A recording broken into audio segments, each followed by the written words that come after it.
You made me see the beauty of the story. Of her death. It's pure sacrifice. I mean, he's not worthy of it, but what can she do? She loves him so much. It's very beautiful. Well, yes. To a Westerner. I beg your pardon? It's one of your favorite fantasies, isn't it? The submissive Oriental woman and the cruel white man. Well, I don't think so. Consider it this way. What would you say if a blonde cheerleader fell in love with a short Japanese businessman? He marries her and then goes home for 3 years, during which time she prays to his picture and turns down marriage from a young Kennedy. Then when she learns her husband has remarried, she kills herself. Now, I believe you would consider this girl to be a deranged idiot, correct? But because it's an Oriental who kills herself for a Westerner, you find her beautiful. Yes. Well, I see your point. The point is, it's the music, not the story.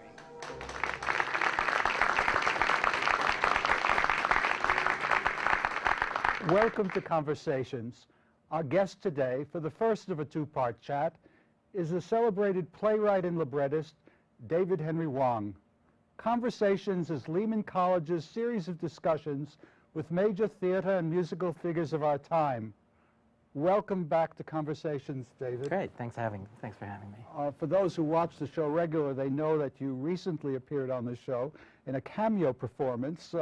We taped you at the Public Theater during to appear during a show about Kent Nagano, the head of the Bavarian State Opera. And you were kind enough to appear on it. But today, we're going to talk about your life and your work, and it's a pleasure to talk to you today. Good, it's great being here. The clip that we saw today raises all kinds of issues of race, of gender, and these preoccupations are to be found in a great deal of your work. Recently, I was lucky enough to see your play Yellowface at the Public Theater, and you handled a similar theme, and I was wondering, is this a vein, the differences and the gulf between West and East? Is this something that you think you're going to be exploring for your entire career? Well, I mean, how do you feel about it? I've been lucky enough to have a career for a while, and my first play was produced at the Public in 1980, and it does seem like I keep coming back to a lot of these same issues. And you know, I think that most writers probably have some kind of plot of soil that they continue to tell. Certainly, you know, obviously I am an Asian American, and therefore a lot of these issues in terms of cultural identity and East-West both clashes and fusions and accommodations interest me a great deal personally. I would say that if I look at, you know, all my work, the sort of Asian work as well as the non-Asian work, there does seem to be this preoccupation with the fluidity of identity, the way in which you can believe that you're one person, and then you get put into different contexts, and you can sometimes find yourself transforming into someone that you didn't recognize, would not have recognized before. I am not an Asian American. I had no difficulty identifying with the work, and as far as I'm concerned, you go right ahead and explore this forever.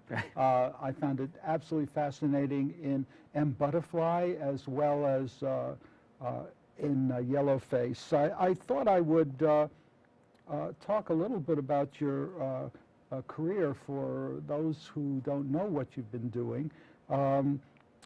You, of course, came to the attention of the larger world with M. Butterfly, for which you won a Tony, a Drama Desk Award, Outer Critics Award, John Gassner Award, and a Tony nomination for Golden Child.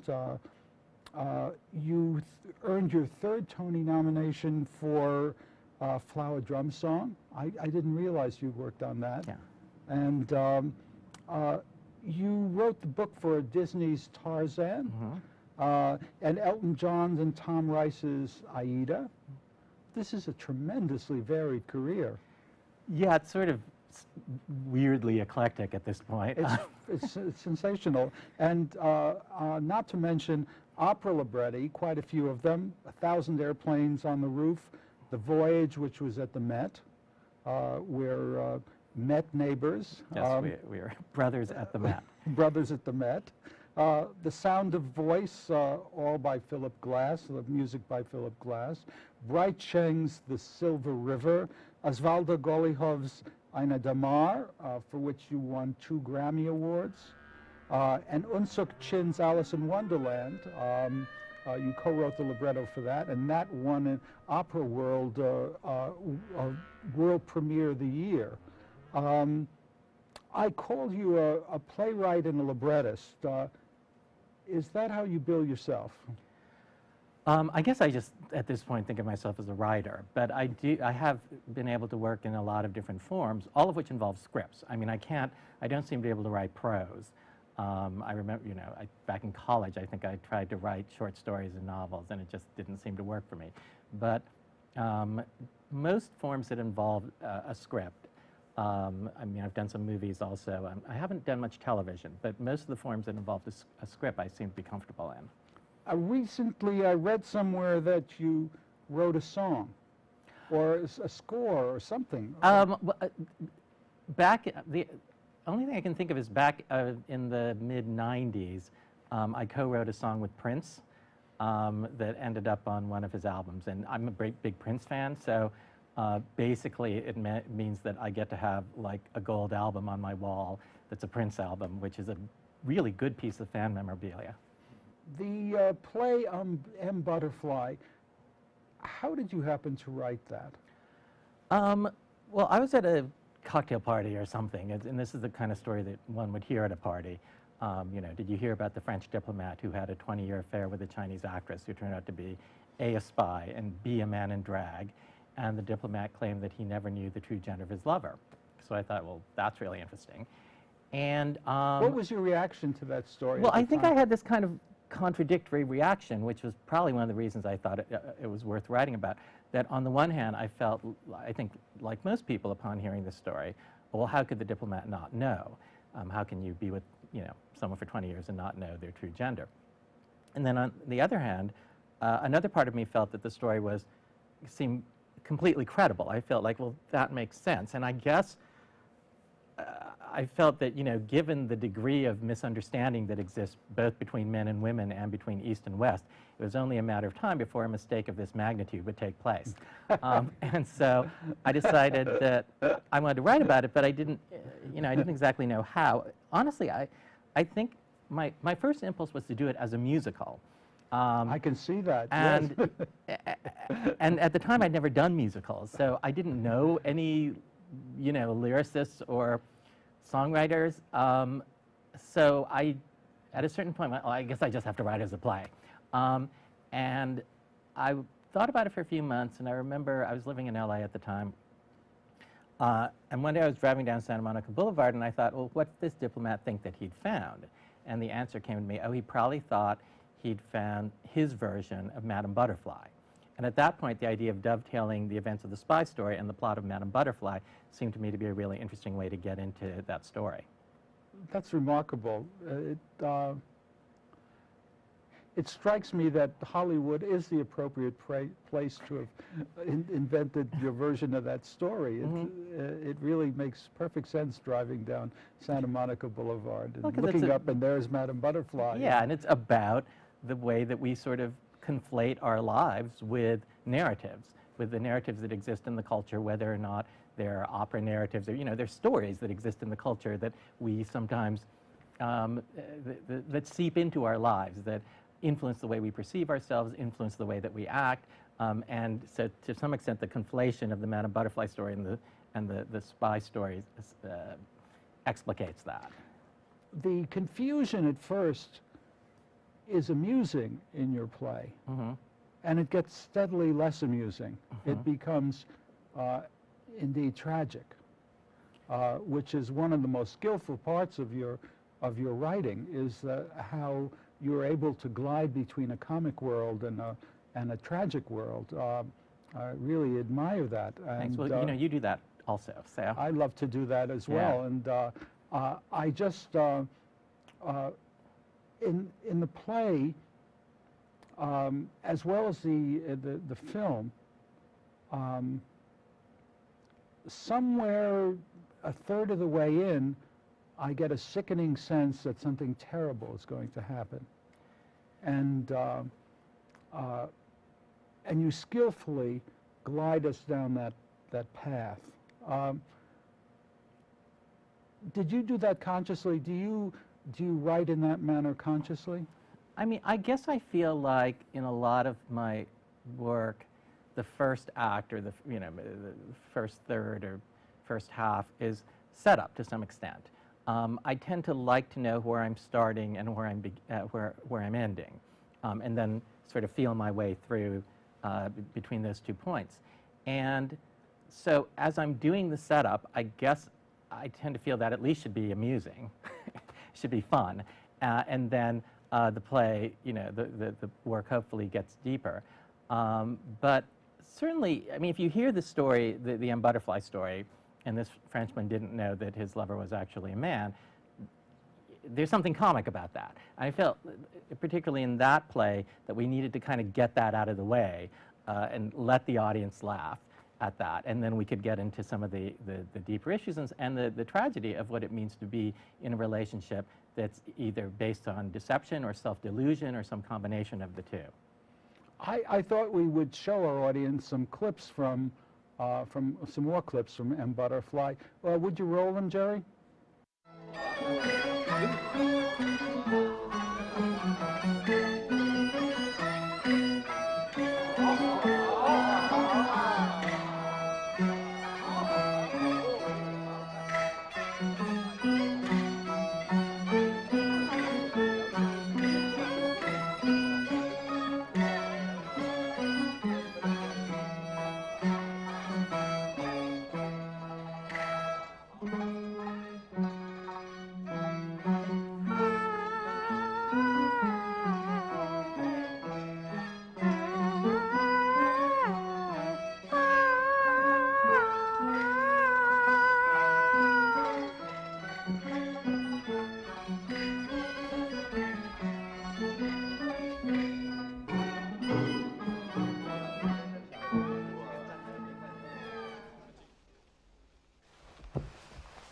Are you my butterfly? I want honesty, no falseness between us. No false pride. Yes. I am your butterfly.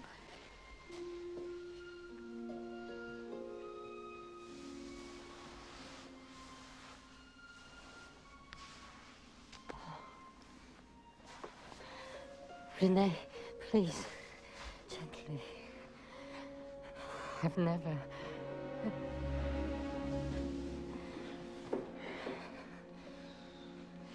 Never.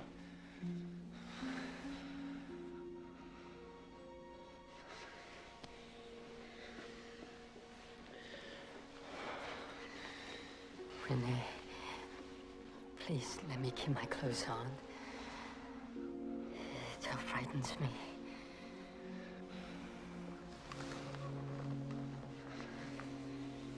Modesty is so important to the Chinese. My little treasure. I don't want to be cruel.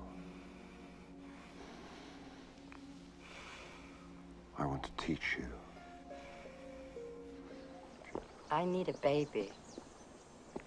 A Chinese baby with blonde hair. This is wonderful talk. You really are mad. Trading babies. The ministry will never approve such a thing. Fine. You tell the ministry we can no longer provide them any more information on American troop movements in Vietnam. I've done my best. Tell them you personally have decided the revolution is not worth any more sacrifice. I'll wait here. We will struggle with this in committee. Comrade.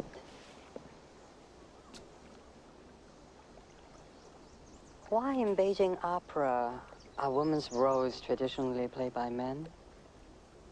I don't know. Most probably a remnant of the reactionary and patriarchal social structure. It's because only a man knows how a woman is supposed to act.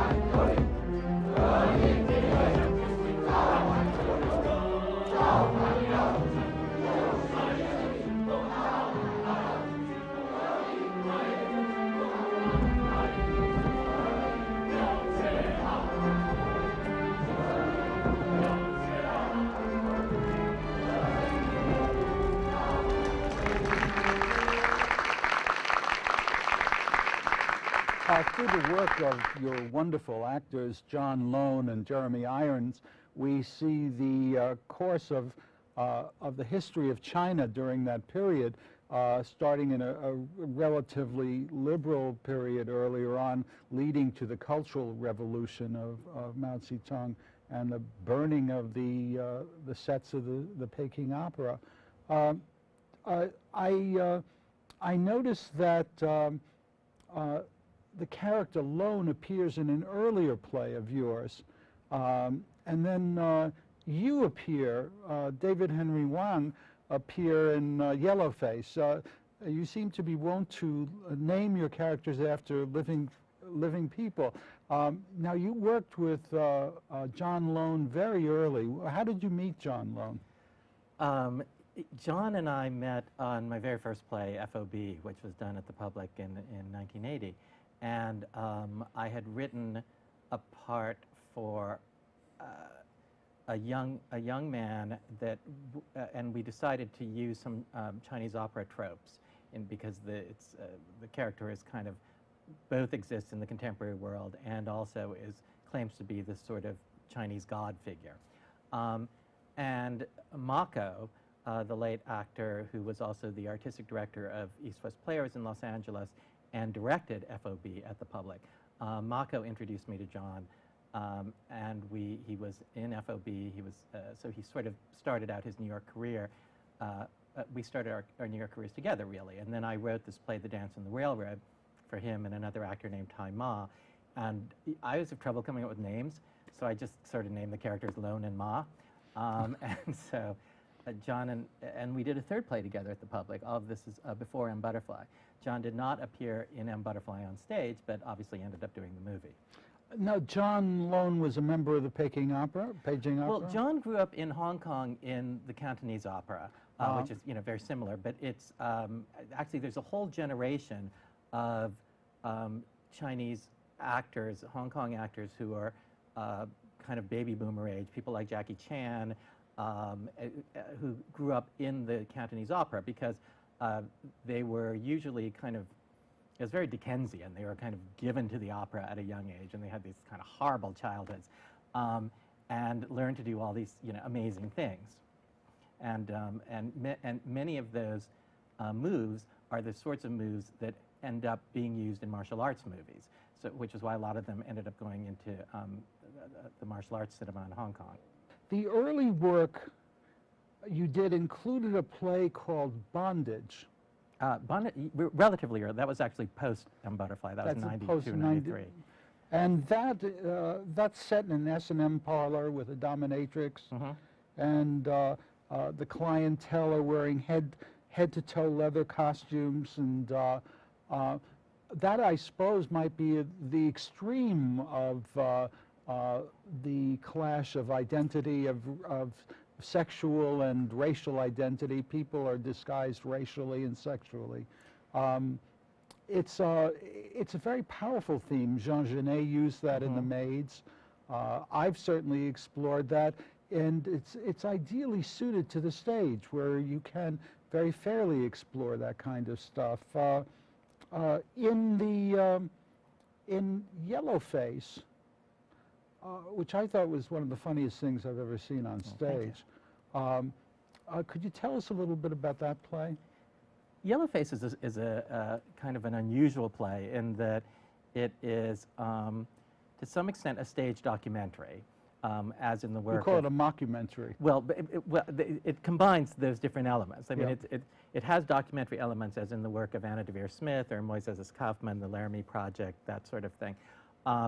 But then it's also kind of a stage mockumentary because there's a lot of stuff in it that's not true. But it's not a pure mockumentary either, because if you go see, say, a Christopher Guest movie, if you see This Is Spinal Tap, you know that's a fictional story. In the case of Yellowface, truth and fiction commingle, and the lead character happens to be an Asian American playwright named David Henry Hwang. So, so it's this sort of strange form. Tell us what happens in this play, because if I say it, I'll get confused, I'm sure. It's, well, in Yellowface, this playwright, David Henry Hwang, leads a protest against the casting of the Welsh actor Jonathan Pryce as the lead role of the Eurasian pimp in the original Broadway production of Miss Saigon. Which really happened in your life. Kind of happened, yeah. You actually did that. I actually did that. And then inadvertently, a few years later, inadvertently, David cast a white actor as the Asian lead in his own follow-up to M. Butterfly, a play called Face Value, which I actually wrote, and believing that this actor is of mixed race. When he finds that the actor is not actually part Asian, but is 100% Caucasian, David... Siberian. Well, he tries to cover it up by... because he's afraid to damage his reputation as an Asian American role model and tries to pass him off as a Siberian Jew. And then many other things happen in the play. What possessed you to do this? Well... Thank God you did it, but what possessed you? I'd always... Face Value, which is the play that is referred to in Yellowface, was my follow-up to M. Butterfly. And it was a big flop. It closed in previews on Broadway, which means, for the sake of your audience, we never actually opened. We just did like a week of previews, and then everybody decided this really isn't going to work. So we would rather lose all the money that was invested in this thing than even open it. So that was, that was not a high point of my career. But basically Face Value was a comedy of mistaken racial identity. And I'd always kind of thought that was a good idea because there are many sort of farces, particularly British sex farces, of mistaken gender identity. But I'd never seen a comedy about the confusion about race. And it seems to me that this is kind of relevant as the society changes, as the world gets smaller, and there's more intermarriage, and you can't tell by looking anymore. And the whole distinction between race and culture becomes much more separate. That is, you cannot necessarily look at someone and from that information, infer what their culture is. You may have a Chinese person who grew up in the Deep South, or there's just all these different permutations. So I thought it was a good subject, but I couldn't figure out how to make it work. And then I saw Doug Wright's play, I Am My Own Wife, which won the Pulitzer maybe about 3 years ago now. And Doug put himself as a character in the play. And I began to think, oh, it might be interesting to do a kind of mock stage documentary, start out with the events of Miss Saigon, and create a comedy of mistaken racial identity that way. Terence did a sexual identity comedy in The Ritz. There's a lot of, so you really have great precedent to do exactly what you did do. I noticed that another hallmark of your work is that you break the fourth wall a lot. Now, I wonder, were you reading a lot of Bertolt Brecht, or were you getting this from Asian theater? directly from the horse. I mean, I did read a lot of Brecht, actually, and I'm interested in sort of the presentational aspects of Asian theater. Basically, I feel like, you know, I grew up, and most of my contemporaries grew up, in an age that was dominated by film and television, which we, you know, Right. still are pretty much in. And therefore, why do you do theater? I think you do theater because there are things that work better on stage than in digital or representational or, you know, in film electronic mediums. And to me, that often involves the intimacy of having live people on stage being able to relate to live people in the audience. And so I feel like theater, for me, works best when it admits it's on stage, when it admits its artifice and works with the element of artifice, as opposed to film, which certainly the way we do it in America is completely realistic. I mean, Right. you know, Hogwarts really does exist, and Chewbacca really does exist. Which, and I think in stage we can really play with those realities and play with the notion of metaphor much more. Which Brecht learned from the Orient, and you're playing with these conventions very, very effectively. Thank you. I'm getting a signal that that we have to wind up this first part. It moved quickly, didn't it? I'm Good, just thank you. amazed. I wanted to thank you and our studio and home audiences today for joining us, and we hope to see you again soon for part 2 of my conversation with David Henry Hwang.